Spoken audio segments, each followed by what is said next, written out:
Are you ready? Baby, we done it. We're rich, baby. Conor McGregor made us rich. Break out the red panties. We're rich, baby. I said, are you ready? Line to deep left field. It is gone! You should see the celebration out of the Indians' third base dugout. Rajay Davis, a bullet. And here we go.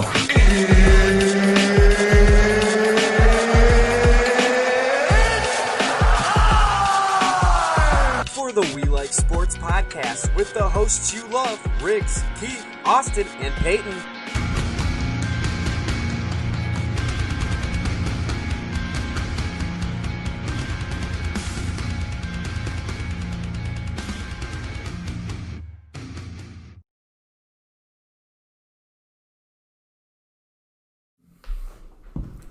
And welcome to the We Like Sportz Podcast once again. My name's Riggs. We're here with Peyton, Austin, and Keith. We hope everybody had an exciting and a great fun week today. We have a great show for everybody. They had a fun week. I had a fun week. It's been a wild week, Today. I gotta say. I had an awesome week. Exactly. Some say like strangling awesome. Jeez, man. Wow.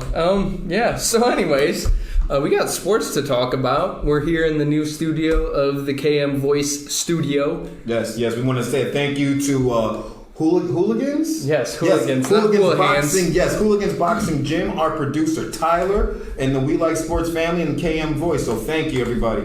And before we get things started, obviously social media-wise, we have our Twitter and Instagram is We Like Sportz PC.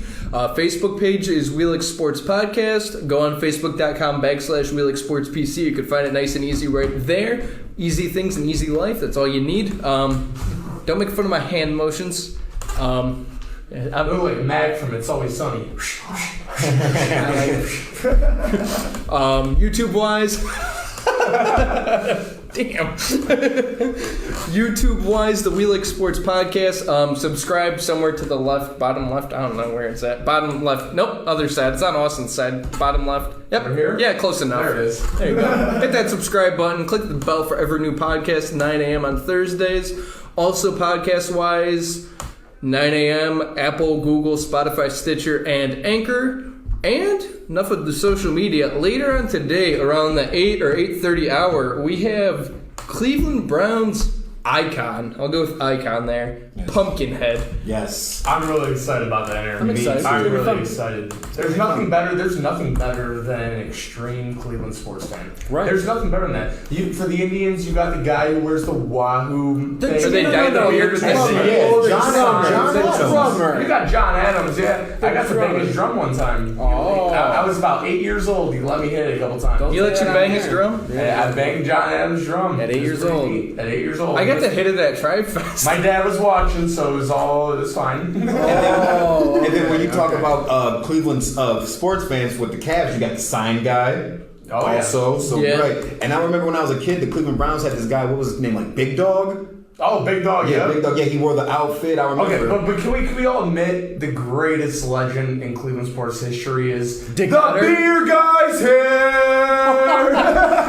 I didn't see that coming. I thought they were going to talk about the possum. the Awesome guy, yeah. beer guy.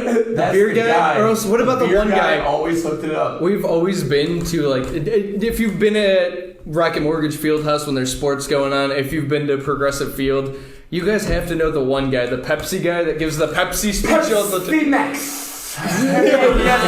Pepsi Max. And he gives a Great. speech as to why Pepsi is the best product Yep. you could be having, and then afterwards, Pepsi Max guy. he literally just gives a whole entire speech, and he was like, "It's America's favorite soft drink," Yes, it is. and then he just holds it up No, and it's not. They're smiles. not a sponsor yet. Don't say that. Yeah, yeah. We're trying to get that guy to be a sponsor. If he wants to be a sponsor, that's Cola fine. Max. Cola Max. Oh, I like that. There we go. Nice. Soda Max. We're from Ohio. It's Yeah, it's pop. Pop Max. Pop Max. There we Me and go. my friend argue about this all the time. It is definitely 100% pop. Yes. Period. Yes. All right. The soda is like the clear stuff that comes out of the Sprite machine. Pop is everything else. Yes. I haven't figured this phone out. I apologize. I'm How the hell can you sorry. figure out how to turn it down? Because he's 80 years old.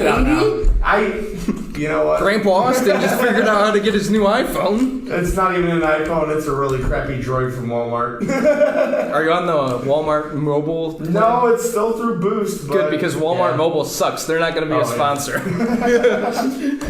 Anyways, I feel like Tom Hamilton, by the way. I know the one time he said something completely ridiculous about a sponsor, or like it wasn't a sponsor, but he was like, yeah, they're not sponsoring us anyways. I mean, it's all right. Yeah, exactly. I'm also trying to get him on somehow, some way. Tom Hamilton? Yeah, I feel like that'd be very exciting. I just got a message. Bandana Tony is currently watching, and he wants to get us to give him a shout out. Bandana Tony, What's up, Bandana call in Man? later to the show. We'll be happy to talk to you. The freaking pirate. The pirate. The pirate.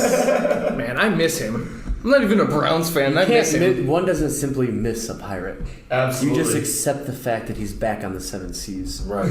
All right, fair enough. Well, changing topics though.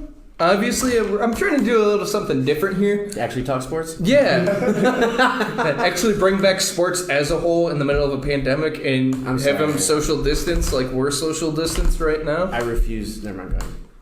Don't get on a rant. I'm again. not. I already did my show today.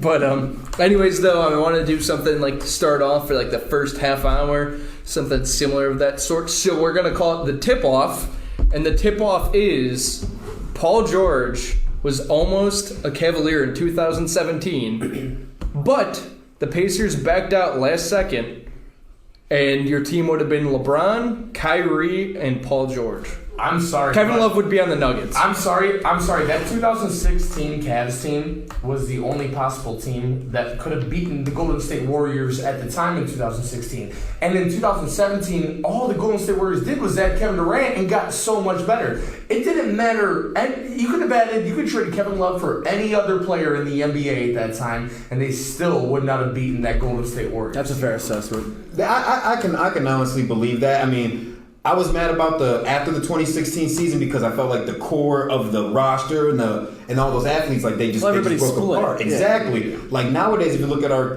roster from our championship team, who's still on there? Right. Exactly. Nobody. Kevin Love. Yeah, Kevin Love. Literally, that's it. Right, Yeah, and at the same yeah. time, I don't want to blame Dan Gilbert in front office for not wanting to spend the money or all stuff like that. Like You're allowed to. Oh, I'm allowed to. Well, I mean, he should have spent more money, but at the same time, maybe LeBron knew that. I'm going to be exiting out of here pretty soon. Maybe he knew that. And then you heard that supposedly him and Kyrie Irving were having in-house drama over some big brother, little brother type stuff. I also don't think that anybody else in the NBA would have sold out as hard as Kevin Durant did to come to the Cavs to play under LeBron and Kyrie for just 1 or 2 years. Nobody would have done that. Right. If LeBron would have had a contract in place where he was signed for multiple years, maybe 4 or 5 years, then maybe. But he had no guaranteed contract. He was out. He was out. He was in done. 2018. He was out. We knew that because he refused to sign a long-term contract, and I could not see anybody selling out to come to Cleveland of all places. And that sucks, and have LeBron leave just like he did to Anton Jameson. Wow, yeah. Just remember, Cleveland, we're not Detroit. We're not Exactly. In the words of Mike Polk Jr., shout out to him. But I've always heard people say, oh, well, if Golden State never would have got Kevin Durant, we would have been trading championships. And I wholeheartedly believe that. I also believe that Kevin Durant going to the Warriors was their cheat code. Yeah. Now, if we would have got Paul George with Kyrie Irving and LeBron James, would that would have been our cheat code? I'll tell you what, if we could have gotten Paul George without giving up Kevin Love, that would have been the cheat code. Ooh, weird. If we could have all 4 of those guys, that would have given that Golden State team a run for their money, I think. But if you give up Kevin Love and you have Paul George in replacement, you don't have that. The reason we won that 2016 championship is because Tristan Thompson and Kevin Love played at their peak performance, and they were big guys. That's true. They had It was no their big peak. guys. Right. And here's another thing too. They talk about LeBron's block. They talk about Kyrie's shot. If you look at Kevin Love's defense. Yes, Kevin Love's defense on Steph Curry. He had him locked down so much. He should have been a locksmith. That's how bad he had him locked down. And one of the guys, Richard Flowers, he ended up commenting on our live stream saying who stopped the trade from being made? It was actually the Pacers because they ended up getting wind that Kyrie Irving wanted out. So once they ended up figuring that out, they didn't necessarily want to do that to Paul George. So good on him. But I mean, again, it seems that like Paul George and like Kyrie leading like the building blocks, I guess, to leaving. Like, I don't think LeBron would have left if Kyrie would have stayed. Exactly. If they meshed together, like we would still be looking at it. If they meshed together, though, but they didn't, right? I mean, that's the bigger picture. He was going to leave. LeBron James was going to leave, period. It was just, was he going to take Irving with him? Yeah. Exactly, right. You know what I mean? Was he going to take Kyrie with him? I don't know. And you know what pissed me off, too, is the fact that when he signed the Supermax at L.A., they're like, rumor has it, Kyrie Irving might be going to L.A. It's like, dude, you literally left because you couldn't play with LeBron. You didn't get the ball enough. And again, too, I've heard so many stories about Kyrie Irving that he's just a weird individual. Like, yeah, but that's my favorite ball player, though. Yeah, but like he's been dodging like.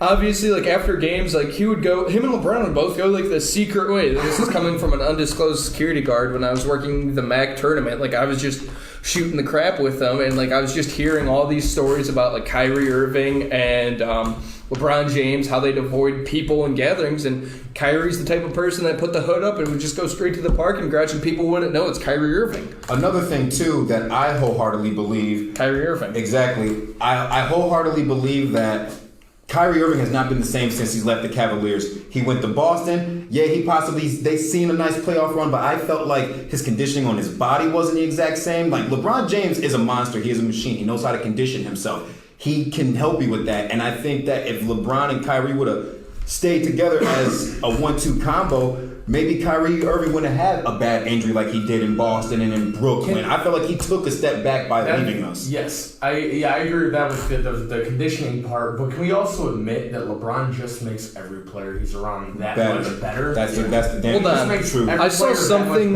They said that about Jordan. Thank you, Dale. They've said that about everybody, but you're right.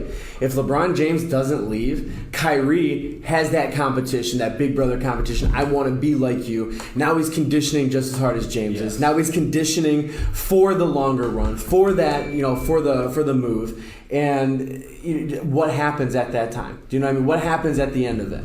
I want to pull up the Cleveland Cavaliers season, too, when they made it to the NBA Finals the first time around, because that roster was trash. Oh, those 7 roster? Yeah.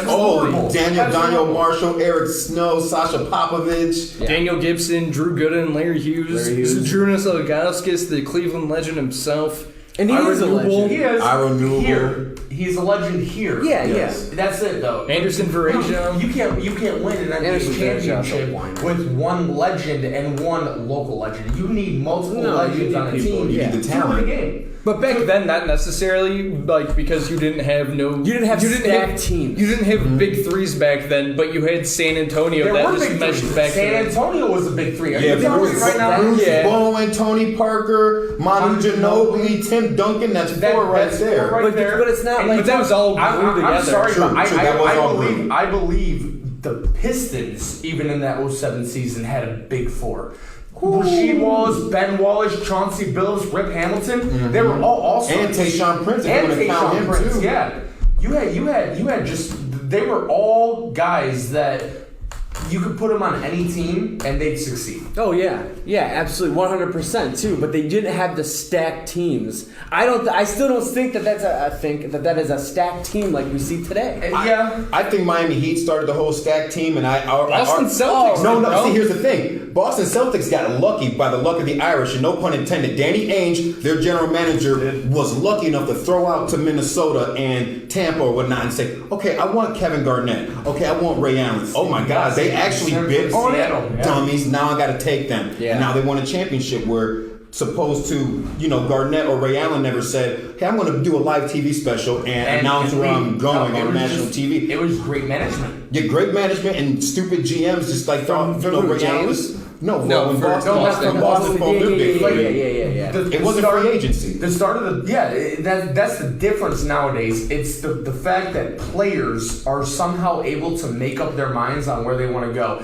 The general managers and the ownership have lost all control of all the players because they can't choose where the stars go. The stars go wherever they want to go. Some of them have in their contracts like no East Coast teams, no West Coast teams, no small market teams. Yep. Well, us small market people, we will will appreciate the talent that you have and get off your high horse and your ego. Us small market teams, we will go to bat for you every single day if you just deliver on your promise as an athlete. I mean, look at Kevin Love. He's respected by everybody in Cleveland, no matter what, if he stays or goes, because he signed a contract after LeBron left, and he's not the greatest centerpiece, but he is the centerpiece of the Cavs right now. He is. And when you have him and Andre Drummond, like the fact Andre Drummond wanted to come to the Cavs or was actually like willing to, and like let's say for example you're able to have Andre Drummond and also Tristan Thompson and Kevin Love, if they end up staying together somehow in the future, that's crazy because Andre Drummond is, in my opinion, with the way that Cleveland is right now, he's too good of a player. And that's the point, though. If you look at it like you were talking, you made a good point. If Kyrie doesn't leave, he's got LeBron James to hold him accountable, right? But the way LeBron James left pissed everybody off in Cleveland. And if you're in Cleveland twice, it pissed you off. Now you're starting to see people who did not leave like that. Do you know what I'm saying? They didn't leave like that. So now you have Love, right? Who is actually admired here because he's decent, because he's real, right? He's a real person. He sees Cleveland as, you know what, this is my home. This is where I'm at. This is where I want to be. Terry Francona feels the same way. Exactly. Exactly. My only issue when it comes to Andre Drummond, though, is he reminds me, I'm not saying, I think Andre Drummond is a lot more skilled than the person who wants to drop, but like a Timothy Mozgov. I mean, where he's a guy who has an effect early in the game, but when the fourth quarter comes, the last 8 minutes, he's not going to be on the court. Yeah, right. He's not going to be on the court. And you have to build your team around guys who are going to be on the court in the last couple minutes of the game, not guys who make an impact, but when it comes down to... Not going to have 8-ball envy. Yeah. You know what I'm saying? You got 8-ball envy. You can't get the 8-ball in this last shot. You notice there's in any NBA game nowadays, if it's a 3-point game, you don't see centers in the game at all. Yeah. Unless if it's the version, it's all making shots, making points. Yeah. Nobody's driving to the lane at that point. But that's the way of the game now. Yeah. We've talked about history and what happens. You look at baseball, football, they have to adapt. Everybody wants to see them drain that three. Everybody wants to see that buzzer beater. I mean, so you're getting people in there that have that skill set in the last 20 seconds. And look at all your centers now. Your centers. Tristan Thompson developed a 3-point shot in 2019, made his first 3-pointer ever. Yeah. DeMarcus Cousins, a 3-point shooter. Al Horford, which is a power forward and a center, 3-point shooter. Yeah. But like you have all these big guys, like DeMarcus Cousins in the freaking skills competitions. You didn't hear that when we were all kids. No, that was unheard of. Right. Like it's just the game has changed, and like look, you guys are saying with the 3-pointers, like everybody's like, all right. I mean, look at the Houston Rockets, the best example. They're throwing up games that are 140 to 120, and they're shooting records worth of 43-point attempts or making 43-point attempts, and it's ridiculous.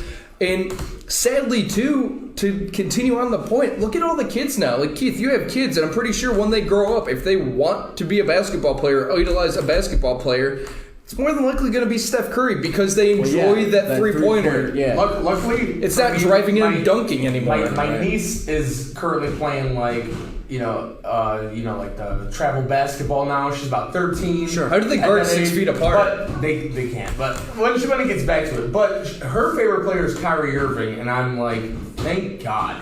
Sure. Because Kyrie Irving is a true basketball player. Yes, that is my favorite basketball player. He can do everything. He can drive the lane. He can shoot 3. The handles on the ball. Everything. Steph Curry is just dribble, shoot. Yes. It's all about the points. It's like in baseball. It's about like hitting dingers. Right. Yep. I want to hit dingers. That's all I want to do. I don't want to lay a bunt down. I don't want to do anything. Right. I don't want the man to get from first. I don't want to hit the ball on the right side for a hit and run. But I'm hitting a dinger. But that's what the kids are learning with the 3-point. But see, that's the problem now too, because kids want to be like that. That's why you're seeing all these floppers. That's why you're seeing all these actors. But back in the day when you're especially Cleveland, when you were down by a certain amount of points, you used to say we need a hot dunk to get everybody back in the crowd. Yeah. Now it's we need somebody to drain a 3 from 60 feet back. No. I don't want to see that. I want to see somebody go in the paint, rough some elbows, drive through somebody, lay it down, and then let's get the crowd up. Let's get it going. It's the same thing with baseball. Nowadays it used to be, man, I want to see that double. I want to see a rally. No, I don't want to see a rally. Just hit a home run. Exactly. I want to see bases. I want to see 2 outs, 2 balls, 2 strikes. It's bad. I want to see that. And, like, the thing is with, like, the baseball scenario, too, and, like, I would have to agree that, like, the dunk, especially when LeBron was around, like, if you dunk it, no matter what, like, there's still, thankfully, like, that core group of fans that'll get fired up and bring you, like, back into the game when there's a dunk. I don't see nearly the same energy when you're shooting a 3 to tie up the game. Like, I get it, but when you slam a dunk, you're slam dunking. You're making it your own. Yeah, and then with baseball, too, like, I'd rather have the situation that, like, the home run's awesome. You get fireworks, explosions, sweet. Sure. But I also enjoy the fact that I have, like, the drum behind me. Yeah. John Adams beating on his drum and hearing runners in scoring position. And when that's going on, you know, it's like, you're like a trained monkey at that point. You're literally at the point, like, oh, hey, this guy's drumming. What's this mean? All right, there's a guy on second at least, so there's at least a 50-50 adrenaline, shot. man. Yeah. That adrenaline's going. The rallies get you going. And that's one of the few baseball stadiums, too. Baseball ballparks outside of sound effects that actually have that natural feel to, like, a drum and, like, clapping of the hands, because not too many people have trash cans. We have drums. Yeah, I'd rather have drums over trash cans. Hell though. yeah. But, like, compared to, like, sound effects, though, like, literally, it is not the same. Like, no matter what, I want to go to more, like, baseball stadiums and, like, make that 30 ballpark tour. If you guys want to come along, let's do it. Let's do it. Let's make it. Could you imagine doing a podcast at every stadium? Every stadium. I wish we would have saw Yankee Stadium when we were in New York. I've been there. I was at Yankee Stadium, the old one. I mean, the house Ruth built, man. Like, I was in that, so that was cool for me. Like, that favorite thing I've gotten to do. Awesome. I got to touch the Green Monster at Fenway Park. That's pretty badass. Manny Ramirez, he was taking fly balls out there. He sees me. I'm wearing a Nomar Garcia Parra shirt. I'm about 13, 14 years old. He sees me. He sees my dad with an Indian shirt behind me. He's like, oh, it's the Cleveland boys. Tosses me a ball. I go to catch it. And I hate Boston people. This kid just whacks my arms. Some the Wahlberg ball just falls right out of my hands all the way through. He whacked me like it was pass interference. It was worse than the New Orleans, LA pass interference game. It was worse than that. I was thinking more so. He hacked it. What was I was so mad because Manny threw a ball to me. Like I didn't get it. I didn't get it. What was the one guy from the Cubs, the dude that in the playoffs ended up reaching over and he was banned? That happened. Bartman. I remember. Steve Bartman. Yeah, he got death threats. Man. Oh, hell yeah, he did. But I wonder when they do that. When they beat us in 2016. Don't bring it up. I understand, but I felt like, I don't know if they did. They should have had him at their victory parade. He should. Yeah, he should be Remember unbanned. when the Cavs won the championship? They had who was it? Ernest Biner fumbled on the 2-yard line. Yeah. They had him a part of the parade. Remember Steve that Bartman one should guy? have been the same way. Remember the one guy that streaked on the court for the Cavs? I think it was during the 2016 playoffs too. I do remember that. He got banned. And then like LeBron like pat him on the head or something like that. Yeah, but he was also naked too. I give LeBron a lot of credit. It's like, hey, naked dude, like,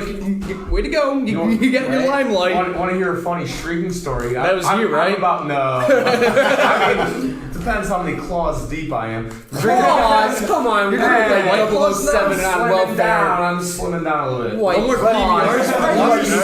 yacht. Look at you, yeah, all right. But I was about 10 years old and I'm watching a high school football game. Please don't tell me. Byers Field. And there's a streaker running across the field. He gets to the fence, climbs up halfway, sees there's barbed wire. Tosses his clothes over the barbed wire, tries getting over it. The cops catch him, and they march his naked butt all the way across the field in front of everybody. And I'm just a 10-year-old kid. I'm like, oh my god. Man, that's hilarious. That's crazy. If anyone was there at that day, that story he just told, please let us know here on the We Like Sportz podcast. It was a Parma High School football game at Byers Field. Well, I guess on that note, after the idea of the tip-off was to kind of get things going, which it obviously did. Like, it actually sounds like a good idea to just have like a core topic from now on to just start the show and then just get things rolling. So that's a good idea. When we come back, I don't know if Pumpkinhead's ready yet. We'll find out, but I'm thinking 8:30 is more than likely the situation in which we'll have the interview with Pumpkinhead. But when we come back, we'll be talking some NBA, NFL, maybe a little bit of baseball. So stay tuned. Check it out on the We Like Sportz podcast, and we'll be back after this. Need to spice up your website? Grab some attention on your Facebook page? Need an intro, outro for your YouTube channel? KM Voice will do it all. Pump up your profits and add some video advertising on your channel. Add some fire to your marketing campaign. Do you want to advertise on the radio and want a professional to handle your audio? Well, guess what? We do that too. From writing the script to producing the finished product, we take the pain out of advertising. Need to add voice to your company's training video? Yep, leave it to us. Send us a message on Facebook at KM Voice or give us a call at 440-213-2860. That's 440-213-2860. Production doesn't have to be a hassle. We give you the best because you deserve the best. Send us a message or call now. If you're bored in the house and I'm in the house bored. Bored in the house and I'm in the house bored. Why not play with your balls? Our sponsor today, Manscaped, is here to make sure your balls are smooth while you or your partner are playing with them. Manscaped promotes clean hygiene when it comes to shaving your balls thanks to their Lawnmower 3.0. So a little side note, have you ever cut your balls while shaving them? I have, and that is painful. I would not ever do that again, and I would never shave my balls if it wasn't for Manscaped, because once I started using Manscaped, I no longer had to worry about the bleeding anymore. Also, for any new subscribers, you end up getting replacement blades refilled for your Lawnmower 3.0 trimmer delivered to your door every 3 months, making sure your trimmer always stays fresh and clean. And for a limited time, subscribers get not only 1, but 2 free gifts: the Shed Travel Bag, which is a $39 value, and the high-patented, high-performance, anti-chafing Manscaped Boxer Briefs. This is the perfect package for your perfect package. Get 20% off and free shipping with the code SPORTS with a Z at manscaped.com. That's 20% off with free shipping at Manscaped.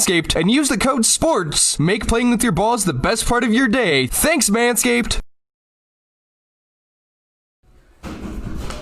All right, ladies and gentlemen, we are back on the We Like Sportz Podcast once again with Riggs, Peyton, Austin, and Keith from Why We am I Like last? Sportz Podcast. Huh? Why am I last? That's just the way I went. I apologize. Why is his hat sideways? That's another good question. He's CC. Why is Austin red?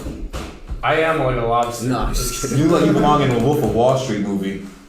Hold on, you gotta say this. One of our, so the guy that does the Veterans No Sports podcast through the Cam voice thing, Yeah. he just said that a big reason why LeBron and Kyrie were going at it was because LeBron disrespected Kyrie's dad on numerous occasions, and several times and several occasions wouldn't shake Kyrie's dad's hand. I don't know why. But why would you do that? That's your team member, and that's his father, his parent. Like, that's disrespectful. Even if you're a germaphobe, just give him a fist bump. Exactly, like I've met your mother before. But I meet your parents. I'm not going to just sit here and just ignore them or disrespect them. That's dang rude. Who would do that? A big-headed ego piece of crap. That's who would do it. Yeah, honestly. But, I mean, dude, look, sports athletes. This is when it comes down to it. Sports athletes are children's heroes. Yes. Yeah. Shouldn't be like that. I think the military should Especially be if, like, but like kids too that see these athletes, like let's say for example, like obviously like you don't get VIP just like usually like obviously Kyrie's dad could be sitting courtside, but still it's like you see LeBron walk up to this man and just be like,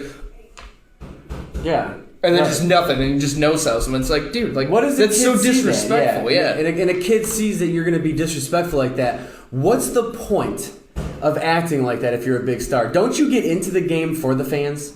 Isn't that why they don't want to get back to it? Because the fans aren't in there and they believe they want to play for the fans? They play for the fans, stop acting like a douchebag. Yeah. Right? I mean, that's fair. And just a quick message, though, before we end up going into our next topic, though. Pumpkinhead will be joining us about 8:30 when we get back from that break, so stay tuned, Browns fans. I know you guys are excited. Are they zooming it? We are very excited, Peyton. We're zooming We are in. very excited. Yeah, I can tell you're getting very red in the face there, Austin. I know I'm already red. Now, because mainly like this is your show, your product, your dream. It's yours too. Understand, I appreciate that, but where's the Steelers super fan at? Like, what's his name or her Do they name? even have a super fan? I don't even think they do have a super fan. Just a yellow bridge. Yeah, it's Miles Garrett. They have guys that have obviously painted up. Helmet. They have guys that are painted up and have the steel beam on their head, but that's you could get that anywhere though. It's not anything creative in my the opinion. Packers, they're all cheese heads, just steel heads. Hey, it's better than Cheese Whiz, right? Unoriginal. But anyways, though, obviously this past weekend, though, during Memorial Day weekend, they had Peyton Manning and Tiger Woods against Tom Brady and Phil Mickelson for COVID-19 relief. They ended up having Charles Barkley, a couple other guys announcing it, and they hit them all like in like curtains and whatnot. Knucklehead. Yeah, and JT, one of the other announcers, ended up calling out Charles Barkley, because he was a knucklehead. Pretty much. So we're gonna play that clip for you right then and there. You knucklehead. I'd love to see your fat ass try to jump the basketball right now.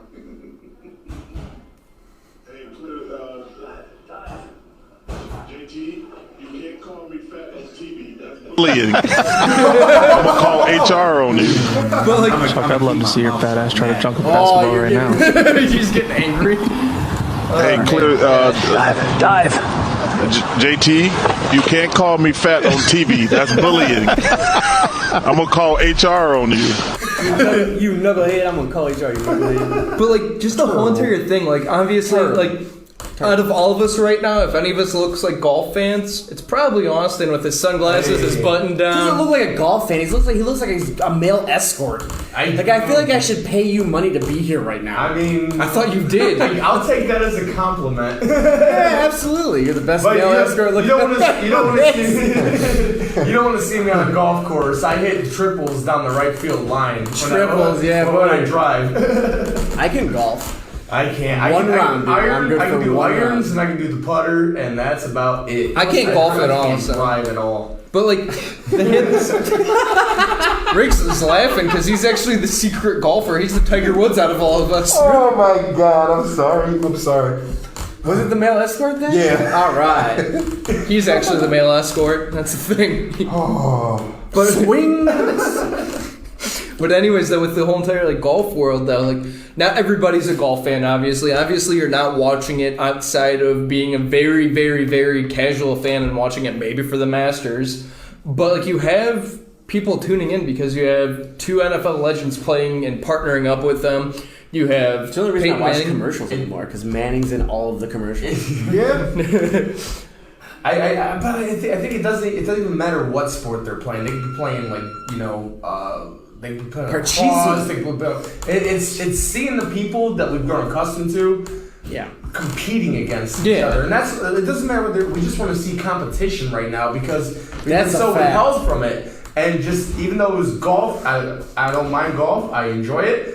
But seeing Peyton and Tom Brady, who had this bitter rivalry, and they're throwing jabs at each other too, and they're still which is awesome. In that way. Which is awesome, right? I mean, they're always going to be competitive athletes amongst one another, whether they're wearing pads and a helmet or not. And, I can just only imagine when these guys are with their families. Like, can you imagine him like trash talking his wife or something like that? You ever see that commercial with Peyton Manning where he's playing catch with all the kids and he's just throwing them in the bag and stuff. And he's dogging these 6-year-old kids running routes. Sometimes that's all you have once you retire. Right. You're right. Just the whole entire thing. Like, I know Tom Brady, like, they were asking about, like, caddies, obviously, and they're like, well, like, I don't know. Peyton Manning was like, I don't know if I need a caddy at all. I have the best screen reader in Tiger Woods, blah, blah, blah. And he was like, obviously, Tom Brady, he would have Gronk as his caddy. He retired from football, took a year off, went and wrestled, and now come join me in Tampa Bay. That's my caddy. He does anything that he listens to for Tom Brady. It's like, literally, that was just such a subtle jab, and it was funny because, like, you don't get that in post-game interviews for the NFL. No one got their feelings hurt. Riggs, hold on a minute. Riggs got his feelings hurt. Time out. I don't want to go down this road. No, we have to. You need a release. You got 35 seconds. Go. I understand that professional athletes are humans too, male and female. But at the end of the day, I think we watch enough sports, enough professional wrestling, enough anything to watch to know a good match and a bad match, a good show and a bad show. Because we critique what you do on TV, that does not mean we hate you or dislike you. You're a public figure on TV. If you don't want to be judged, if you don't want to be critiqued, get out that business.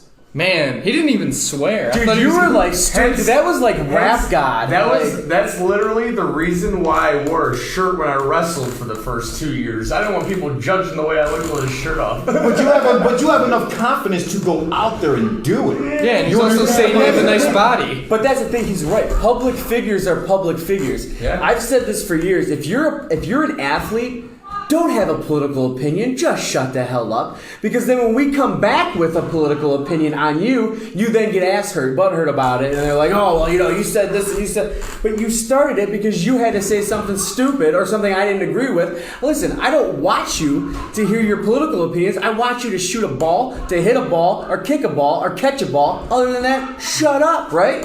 I guess that's fair. I mean, I hate that. But that's it. You good? Nope. Are you good? Over. Keith, are you good? No, Ohio's still closed because of COVID. Where's my 37 seconds? You don't get 37 seconds. The last time you did that podcast went off the rails with Brandon. That wasn't me. That was the Light them. Cafe podcast. No, you make giggly bits over there go a little wild. I hate you, Mike Dwine. Go ahead. Austin, your chest looks super red. Did you Mad Dog Pierce get a hold of you again? Allie Gordon.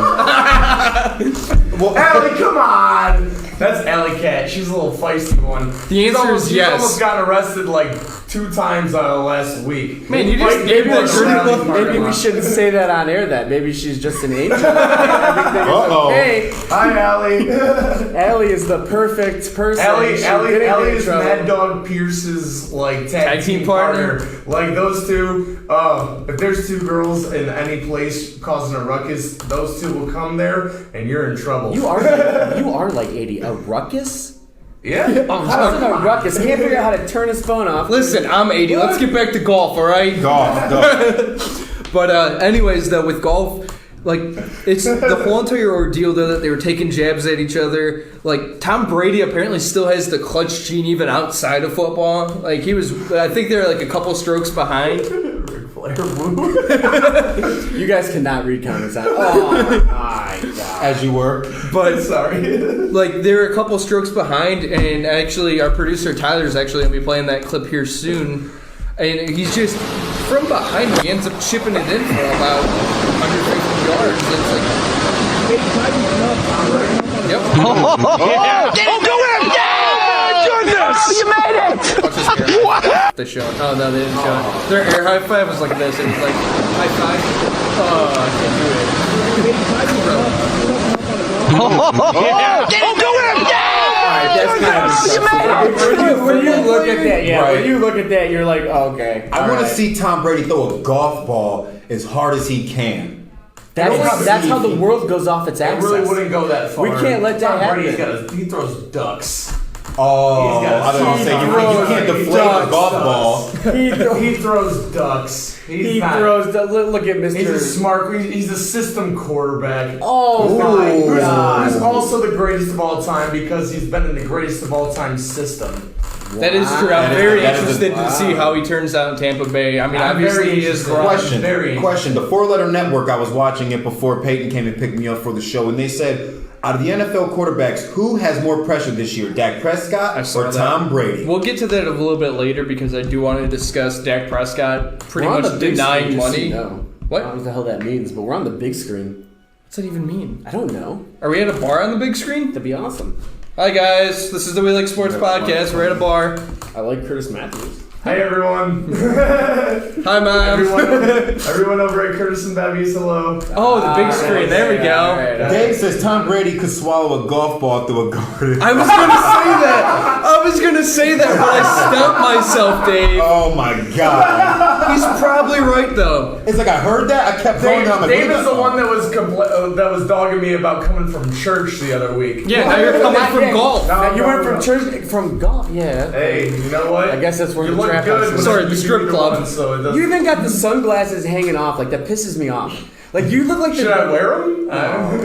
No. Anyways, there we go. Well, we try to get it back on track though. Also, too, like with the smack talk, like it was Tom Brady. Like no, it was Tiger Woods approaching like the golf course, and like Peyton Manning was like trying to intimidate like Tom Brady, and he was like, "Hey man, like Tiger's got the stripes on. It's Sunday. Like be aware." And then he ended up making a comment about not being afraid of pretty much too many teams outside of one. And Tyler, when he's ready, he's going to end up playing that, though, for us, too. But, like, just these key jabs, though, made golf so entertaining for a non-golfing fan. Sure. Yeah. Playing against. Tiger's a pretty good closer. Same colors, though. And it's the Eagles that I cringe, bro, not the Falcons.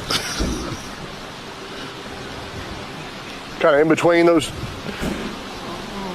inside that cup. Exactly. You're Here. These aren't the Falcons you're playing against. Tigers are a pretty good closer. Same colors, though. And Good stuff. It's the Eagles that I cringe, bro, not the Falcons. Remember though, against the Eagles, when Nick Foles, the backup in between quarterback, those- with the biggest cojones ever, apparently. Big golf balls. Big old golf Big balls. Richard Nick is what they called him. Big what? Richard D. Oh. Another word. I thought- 4 letter I D thought- word. I thought that's they called what him Big Richard Nick. Yeah, Big you're D right. Nick. That's what they called him after Big D he won. Nick? Big D Nick.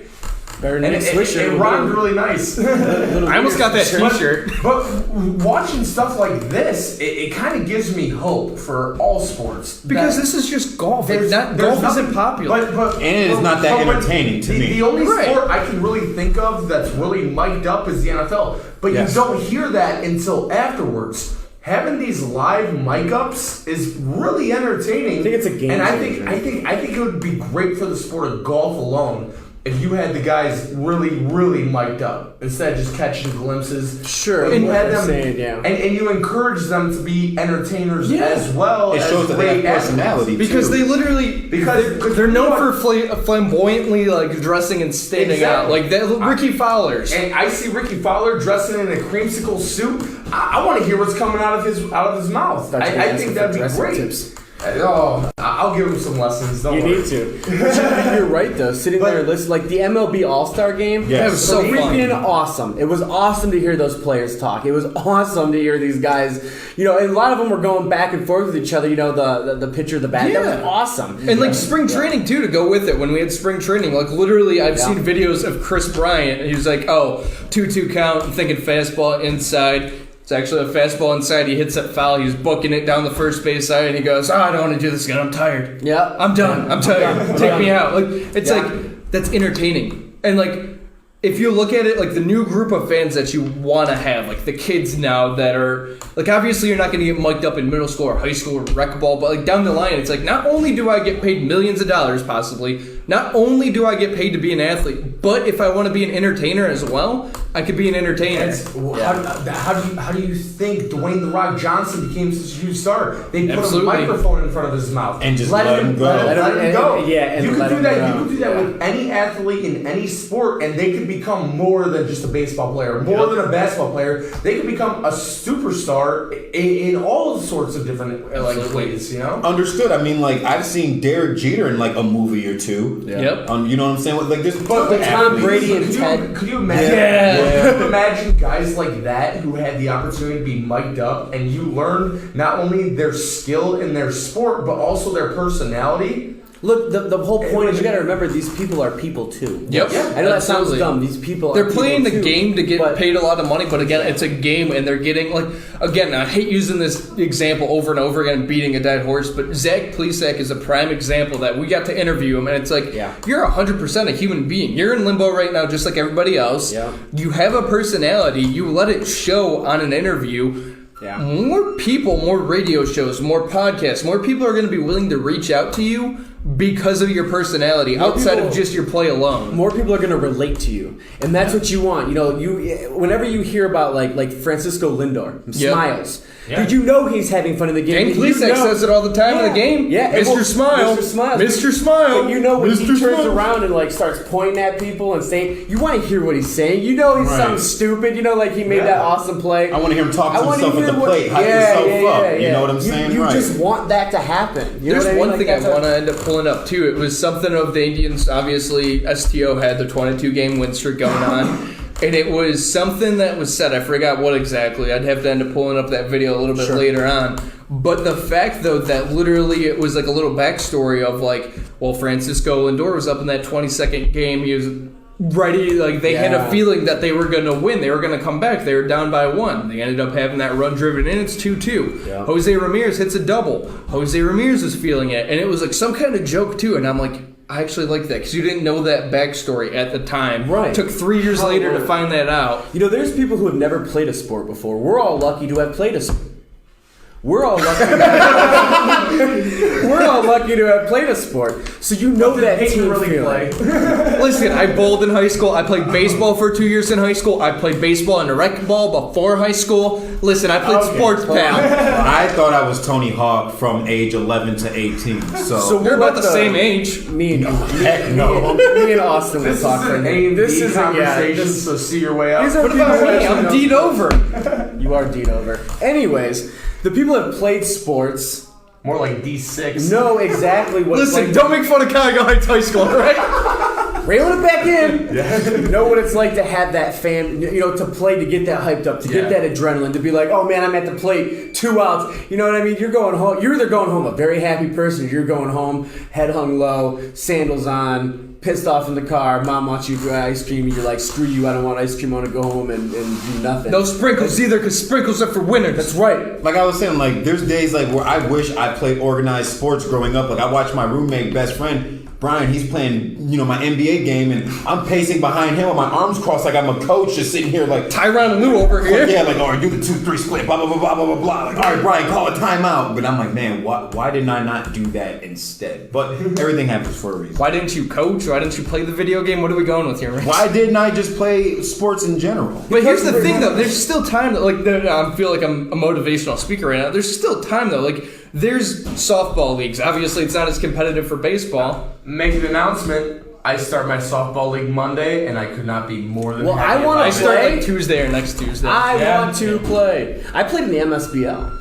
the men's senior baseball league, and it's like 20 to 40 or whatever. That was competitive, and it's super competitive, and it's a great outlet. It's a great thing. Yeah. So if you guys want to play a real baseball thing, let me know. Now here's the thing. We can get in the MSBL. Listen, we'll play softball. If we get Austin drunk enough, we'll get him to play on my team because he needs to drink to be on my team. Oh, okay.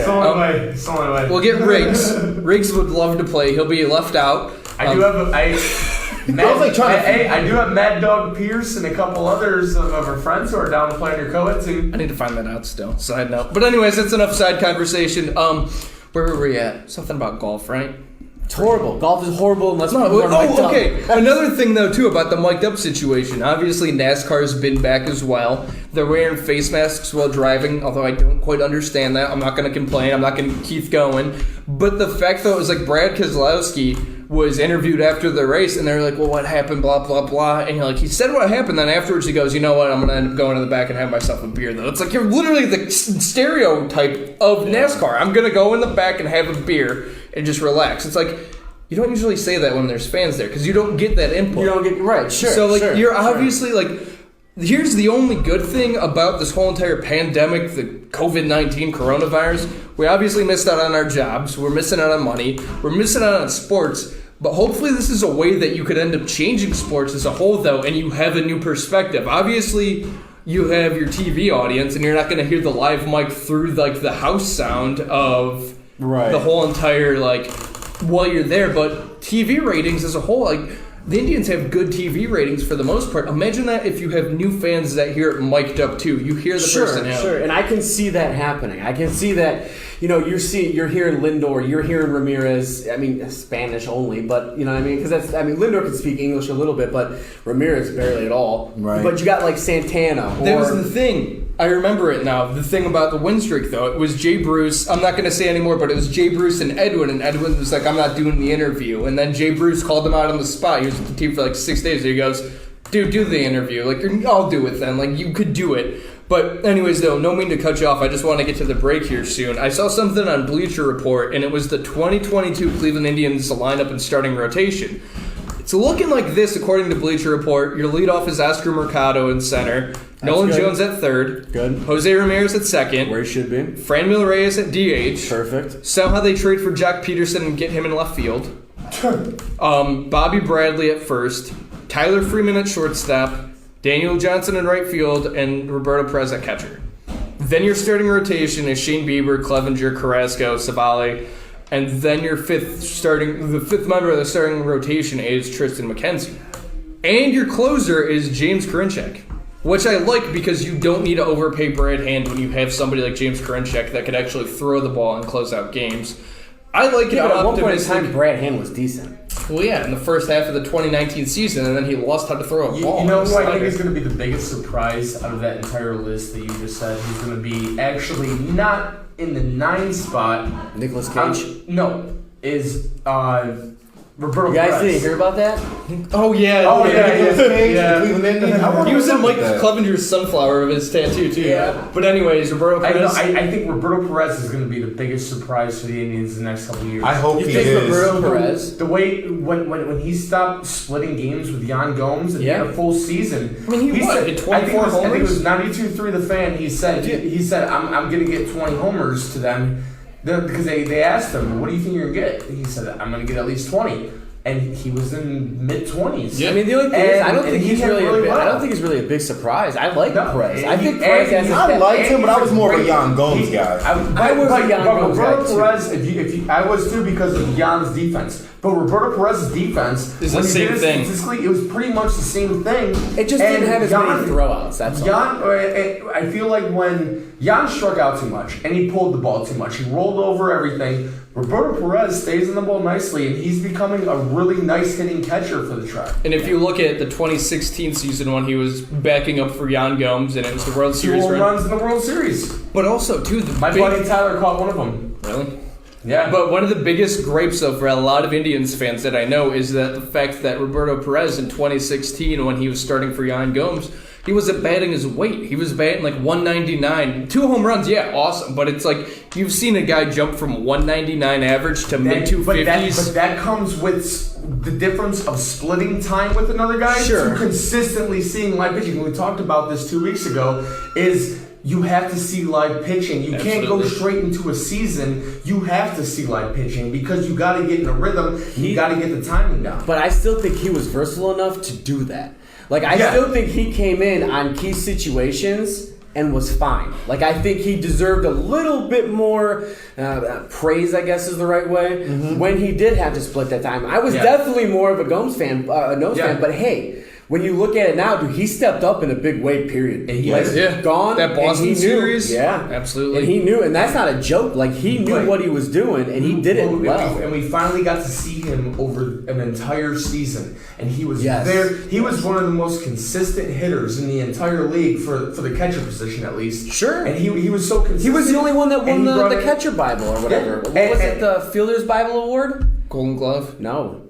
He won the Bible. Look, I'll find it. The Holy Spirit, amen. But either way, you got a guy now who can consistently hit, which Jan Gomes did not do that. No. The only reason Jan Gomes caught the last pitch in the World Series is because he's an excellent defensive catcher. But Roberto Perez, statistically, based on the numerics, was just as good as him. Also, Roberto Perez could stay healthy. Yeah. Absolutely. Absolutely. Yep. So, here's the thing. He won the Fielding Bible Award. I've never heard of that until now. I feel like a bad sports fan. Either, yeah. No, so it was him. He was in the running, and it was, who was the guy from, was it the Red Sox, I think? Or might have been the Red Sox. Is it for any position? No, it's catchers only. It's catchers only. Okay. He beat him out. So you Sounds talk like about that farmers only. skill, though. But that's what I mean. You talk about Gnome's skill, and you see what happened when he left. You give Perez that opportunity to stand in front of the plate. Look what happened. He's got an award. He hit. He was fine. Silver Slugger too, I think. Yes, he was. That's what I'm saying. Like, so you really look at it. Did we really lose anything, or were you right? Was it a hidden gem now? Yeah. Is Perez our hidden gem? You got Jeffrey Rodriguez and you got Daniel Johnson in that trade, and Jan Gomes wasn't even starting in Washington. He was flip-flopping with Kurt Suzuki. Yeah. So I mean, if I compare what I think Roberto Perez will be like, I'm hoping for like a Jorge Posada. Sure. What about a Tony Pena? Tony Pena, yeah. Why can't he be like that? Consistent 20 home runs a year. You know, he hits okay, and he's behind the plate every game. Yep. Because he's so healthy and able to do it and able to be that great of a defensive catcher that you want him behind the plate every game. Yep. And the fans want him behind the plate, dude. When you see somebody like it, I would never talk bad about the way Gnomes left ever. I would never ever talk about that. Gnomes. When I say Gnomes, would never feel bad about the way Gomes left ever. But when you do have a prime, one of your starters, a Cleveland-based person, somebody who's been with a team for a while, someone who you love in that position, When that person leaves, and then you have Roberto Perez, who's like, no, I'll step up. Yep. You know, and say long term too. Yes. Yeah, exactly. It says, I'll step up. Cleveland's my home. You have to do nothing but respect it and get behind the plate. If he's in a slump, you don't yell. Yeah, it's almost like a Veritek in Boston. Yep. Frank is right. He was the worst player on the team, but he was the captain. Frank is right, though. He's got good opposite field power. Yeah. He's got great opposite. That is like I said, fantastic. Gomes. My biggest issue with Gomes. He gets an off-speed pick. He rolls over everything. Yep. He rolls over everything. Perez keeps the bat. He keeps playing the bat through the zone so nicely that he can get to all fields. Yeah, and you want to see that out of any hitter, and especially out of your catcher position. Absolutely. Well, looking at the time really quick, guys, we do have Pumpkinhead coming up after this break, as well as I don't think we're going to end up hitting any other topics once again on the script. I think when we get back from the interview, though, our producers laughing. It's going to end up being the whole entire idea of the players' union and the players and I got the whole entire words for financial wise. Yeah. And just for Riggs' sake, too, I want to talk about the Tom Brady documentary and Michael Jordan, how they're going to copy that. But I definitely want to hit on the fact of the financials and the reason why why we don't think baseball is going to happen. Sure. Because they're all getting screwed in the end, unfortunately. Yeah. But after this break, though, on the flip side, we'll be having Pumpkinhead with us. Cleveland Browns iconic legend. There we go. Iconic legend. But we'll be back on the We Like Sportz podcast after this. Stay tuned. And we're back once again on the We Like Sportz podcast with Keith, Peyton, Riggs, and Austin. There, you went first. You thought about that when you were outside, didn't you? I really did. I seriously did. You guys complained to him outside. You were like, man, if you don't say me first, you're off the show. Don't say, let me talk to you, pal. I did not do that. I know he didn't know. Why does he have a Boston accent? Yeah, where did I go walk your dog? With khakis. That was a wicked intro. Tom Brady. Wicked. Tom Brady. So we do have Pumpkinhead coming on. Yeah, he's joining shortly. We're just waiting for that connection, though. In the meantime, though, it's the same thing with Zach Plesac. You get some guy that's a big following, a big guy, some guy that wears a pumpkin on his head. It's very difficult for him to see the keyboard and everything to end up joining. But you can see it better than a Steelers fan, though. Listen, maybe that's why he's taking his sweet time. Yeah. He's mentally preparing himself to talk to somebody who's sick. All right. Anyways. Anything Peyton says for the rest of the show is automatically irrelevant. Except for if it's baseball. If it's baseball. Man. Anyways, though, as we end up talking about the Browns until we end up getting Pumpkinhead joining us, Austin brought up the point, and him and I are on the same wavelength for a minute. Otherwise, I'm just highly more educational than him, so I ended up... I went to college for 10 years, bro. Wow, just because I don't have an associate's doesn't mean anything. Wow. Don't say that out loud. I want you to rethink that before you say that. But anyways, though, as we have 3 Cleveland Browns fans, you have had this rumor over and over again of Jadeveon Clowney coming to the Browns, and now he's getting thrown all this money, and he doesn't want to come, apparently. Even Adam Schefter, out of all people, said it. What are your guys' thoughts? Is it just too much pursuit? Is it just Cleveland itself? To be honest with you, I don't fault the Cleveland general manager. I don't fault the management. I don't fault the front office. The fact that they're going after somebody like this is promising to me because they're willing to want to win. The fact that he's not willing to sign, even though he's getting the most money from Cleveland, that's on Jadeveon Clowney. But the fact that Barry and the rest of the front office is going to try to be aggressive to make Cleveland as successful as you can right now, rather than stock picks like they normally do, they're trying to win right now. And I can't fault them for that. The fact that Jadeveon doesn't want to sign the contract, even though it's the most money he'd be getting throughout the rest of the league, doesn't make sense to me. I mean, who wouldn't want to be opposed to Myles Garrett? Exactly. Who wouldn't be on the opposite side of him? You would love that. I mean, it would be insane. And look at that. We got Pumpkinhead. Speaking of the devil. Pumpkinhead, everybody. Although, not so much pumpkin, but we still got a head, though. All right. There goes another dad joke. As we end up having him join on, though, as we were saying, though, we do have the whole entire talk about Jadeveon Clowney being... Looks like he's frozen. Tyler, is he talking? I mean, there he is. You can see him. We have him. Like up there somewhere. Oh, there it is. It's There we go. That's awesome. Yes. That's awesome. So we do have Pumpkinhead, obviously. I guess if we beg enough, we ended up getting it out of him, so that's Right. good. How's it going, sir? Can you guys see me? Yeah, we can see you. See you. Yeah. You can see, yep. Yeah. All right, I don't see anything on my end. I just see a picture of a guy and a kid with blue hair. Oh yeah, that's me and my kid. I see a picture of some guy and some kid. That blue-haired kid is my kid. All right, should I be seeing video or no? Yeah, I can see you on video. We can see you. We might have you on a green screen, though, so that way you won't be able to see us. Okay, that's what I was wondering. Oh, transition on your phone. If you're on your phone, transition. You should be able to see it. Swipe. Pretend we're Tinder and love us. Is that The Rock? Did it work? Let me see. Can't see you. There we are. Ah, you got us? Yep. Cool. So Nice. Welcome. All right, ladies and gentlemen, How are at you this guys? time on the We Like Sportz Podcast, after effort and some time, we ended up finally getting Pumpkinhead on the show. There's the Pumpkinhead himself. It's good to have you on, man. Thank you, brother. So What's up, man? What in the world How made you guys you do doing? that? How did you get started? Yeah, so the story goes back in 2004. The Cleveland Browns changed the name or the color of their helmet to a pumpkin orange.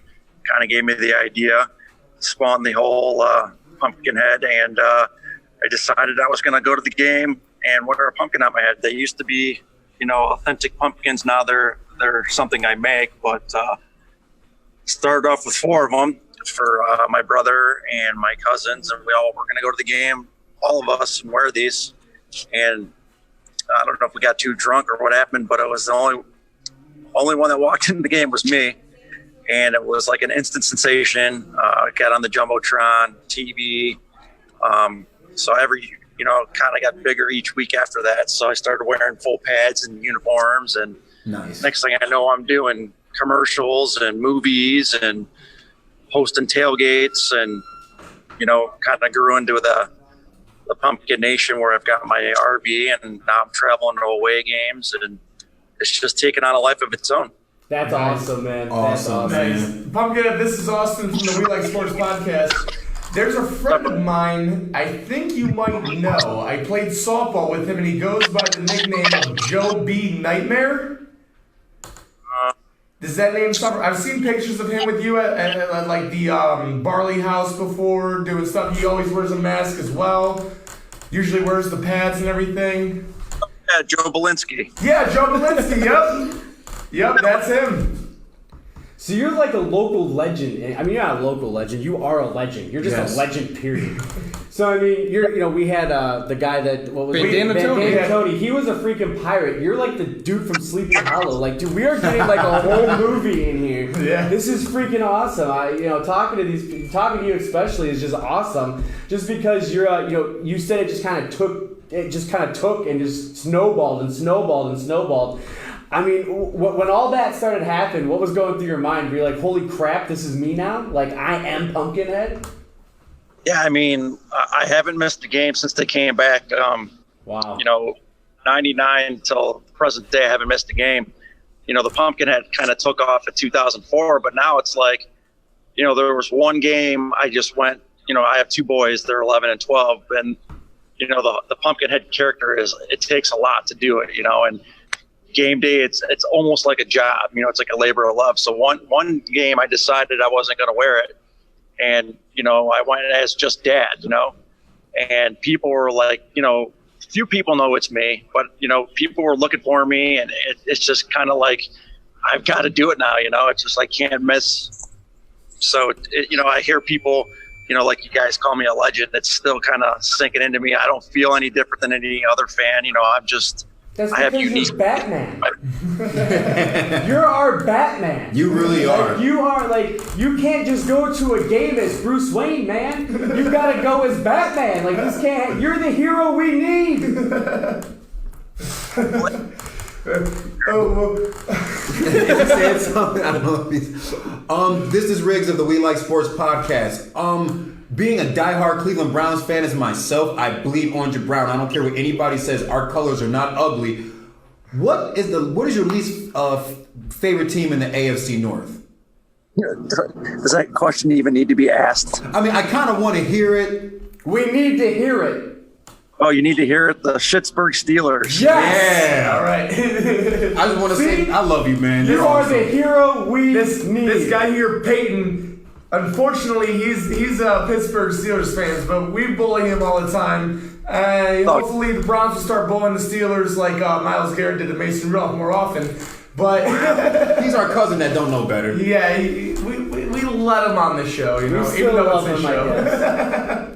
Everybody's got a goofy cousin, right? Right. So when you travel around and you do all this stuff, the recognition is obviously there. You sign autographs and stuff. I mean, you have to be, right? I'd ask for it. I mean, I'm not gonna lie. I've done a couple autographs, and it's usually for like little kids and stuff. And you know, I kind of like, you know, being a dad.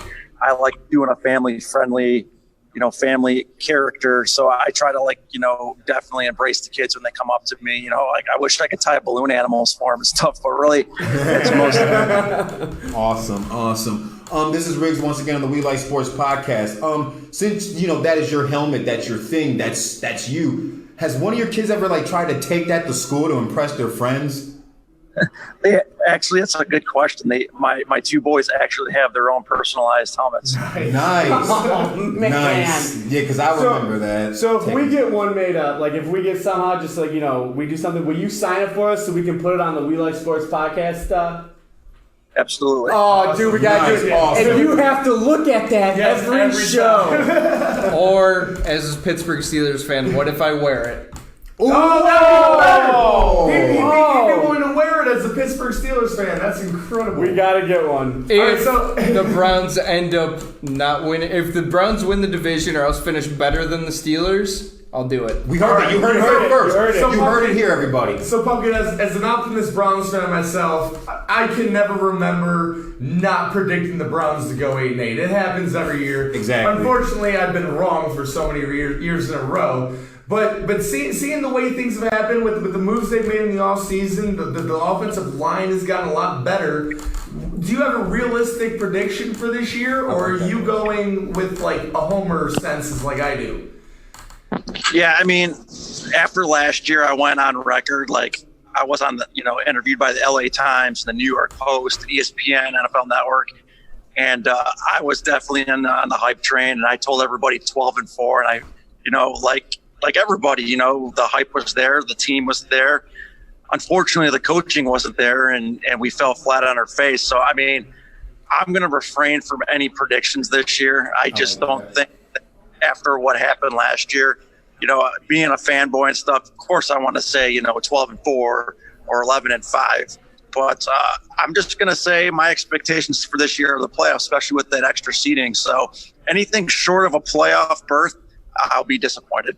So let me ask you a question that you brought something up real quick. You said that the coaching wasn't there. I believe it was part of the coaching. Is that what you think happened last year? Do you think we hyped it up too much and the coaches didn't know what to do? Freddie Kitchens specifically?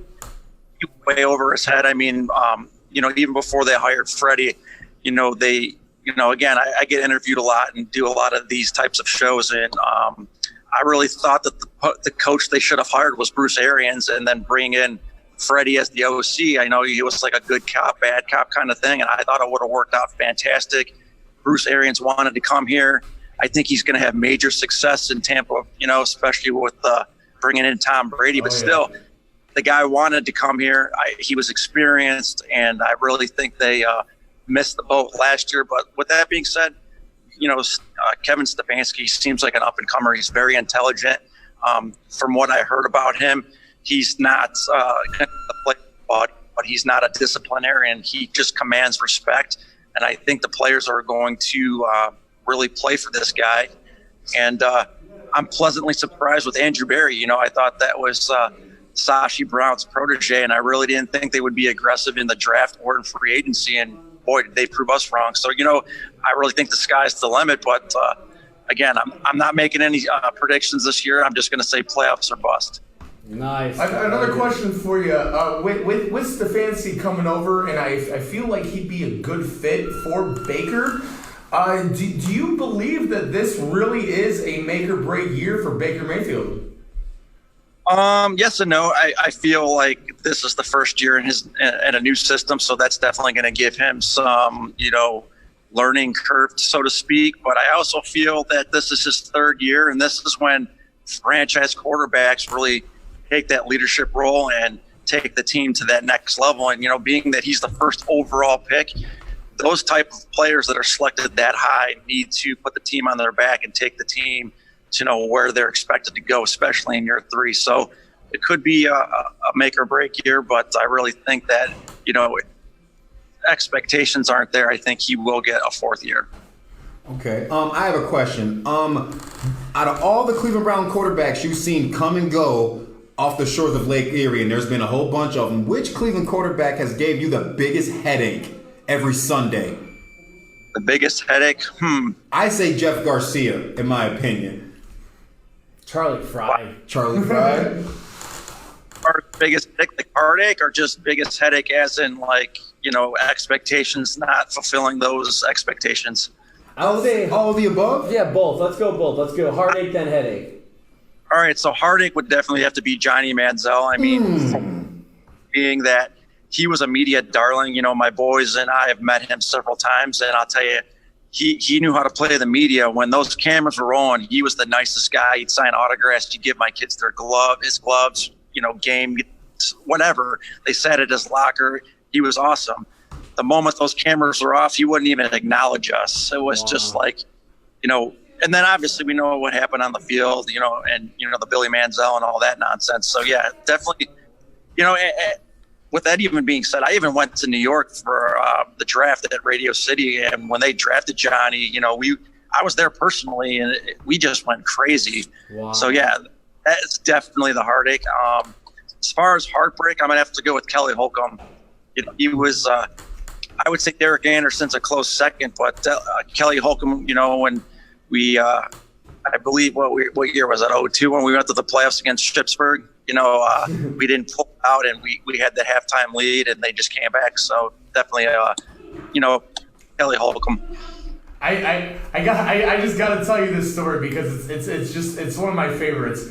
When the Browns drafted Johnny Manziel, obviously they drafted Justin Gilbert earlier in the draft, and we were all at the bar and we were really disappointed. So we're like, hey, let's go to the strip club. So we go down to Larry Flint's Hustler Club, and we're down there, just hanging around, and we see, oh my God, the Browns traded back into the first round. So my buddy had an app on his phone, and he changed all the TVs in the strip club to the draft. And then they drafted Johnny Manziel, and we all stood up and started doing the money sign and everything. And they're like, does that mean all the girls were like, does that mean you're giving us money? We're like, no, we got Johnny football. You got him excited. Yeah. I remember. Pretty much right. Well, Pumpkinhead, I have a question too, as a Browns fan or as a Steelers fan. What? I caught myself. I'm just so in with the crowd that I ended up slipping up. As a Steelers fan, though, I do have a 2-part question, though. I'll just kiss you on the forehead, dude. As a 2-part question, though. One being the whole entire Jadeveon Clowney situation. Obviously, it seems that it came out today that he's not quite interested in the money aspect for the Browns, and he's kind of getting scared away. As well as the second part to the question being, do Cleveland Browns players end up recognizing you as, do they end up acknowledging you from the standpoint of, the Pumpkinhead, or do you end up having any of those interactions with the players and, they end up recognizing you instead of you recognizing them at all? So with the first part of the question with Jadeveon Clowney, I don't really have a feel on this guy. I mean, obviously, I think that it would be I would like to see him come here. I think him and Miles would be a reckoning. I don't know how they would stop that. But Cleveland does not have a good track record of being a stable franchise, even though Adam Schefter, he reported that the Cleveland Browns offered him the most money. So he's been, holding out on free agency or whatever, and I just don't think he's after the money. I think he's after, winning. And I don't, maybe he's not sold on winning here in Cleveland. Second part of the question, I don't know, refresh my memory. What was that again? Players recognize you.